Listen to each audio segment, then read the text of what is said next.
Welcome to the deep dive. Today, June 18th, we're digging into the rapidly shifting situation between Iran and Israel.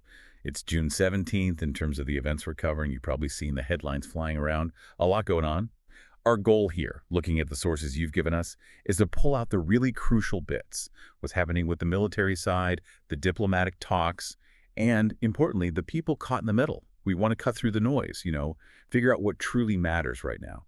Okay, so let's start with June 17th itself. Things really kicked off then, didn't they? They certainly did. And it's not just the number of strikes, it's what Israel hit.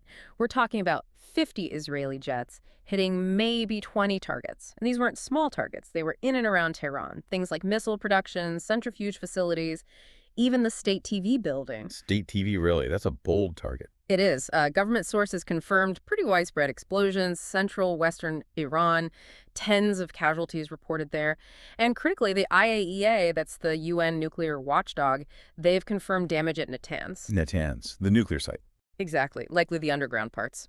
That immediately sets off alarm bells about proliferation, obviously. Right, a major strike from Israel. Yeah. So the big question then becomes, how did Iran hit back? And, who seems to be controlling the skies in these early stages? Well, Iran launched a significant response, around 400 ballistic missiles and drones.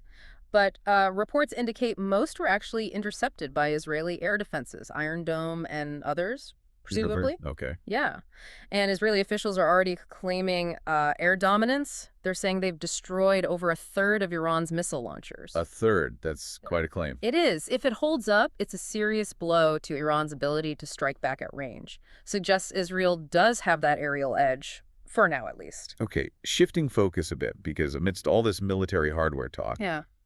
the human cost, it sounds absolutely dreadful. What are we learning about the civilians on the ground? It's grim. Thousands are reported to be fleeing Tehran, just trying to get out. Fleeing the capital. Yeah, there are reports of fuel shortages, businesses shut down, panic. Estimates are over 100,000 people heading north towards the Caspian provinces. Wow. And the casualties. They're mounting. Israel has acknowledged hundreds of Iranians killed. That includes 239 civilians confirmed by some sources. The total Iranian fatalities might be around 585, with maybe 1,300 wounded. On the Israeli side, from a missile strike on the 16th, there were reports of 5 civilian deaths and about 90 injuries. Yeah, it's devastating. It really is. Which brings us to the leaders.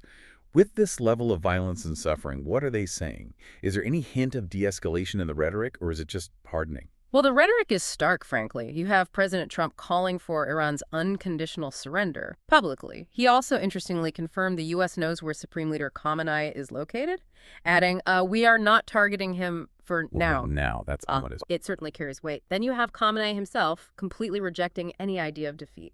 He's warning the U.S. against direct involvement, saying it would cause irreparable damage, and vowing zero compliance on abandoning nuclear ambitions. So polar opposites. Pretty much. And then Israeli PM Netanyahu hinted that, maybe taking out Khamenei could be the way to end the whole thing. So incredibly tough talk all around. No easy answers there. Definitely sounds like a deadlock. Yet, you mentioned our sources also point to something surprising. Maybe some diplomatic feelers, and even new military tactics coming into play. How does that fit? Yeah, it's a strange mix. Amidst all the fire, Iran has apparently sent signals about de-escalation, about negotiating. The condition seems to be the U.S. staying out militarily. Direct U.S. action, that seems to be the red line for talks from their side. Interesting. Are others involved? Yes. The G7 leaders are pushing for restraint. They're reportedly using Gulf countries as intermediaries to urge Iran back to talks. And they're also cautioning Israel about the civilian deaths. Okay, so diplomatic channels aren't totally dead. What about the new tactics you mentioned? Right, this is quite something. It looks like a new kind of hybrid warfare. Coordinated drone sabotage before the big air raids. Reports suggest Mossad, that's Israeli intelligence, and the Israeli Air Force used drones to take out Iranian air defenses and missile launchers ahead of the main jet strikes. Sabotage before the attack. Exactly. It's blurring the lines, isn't it, between covert ops and overt military campaigns.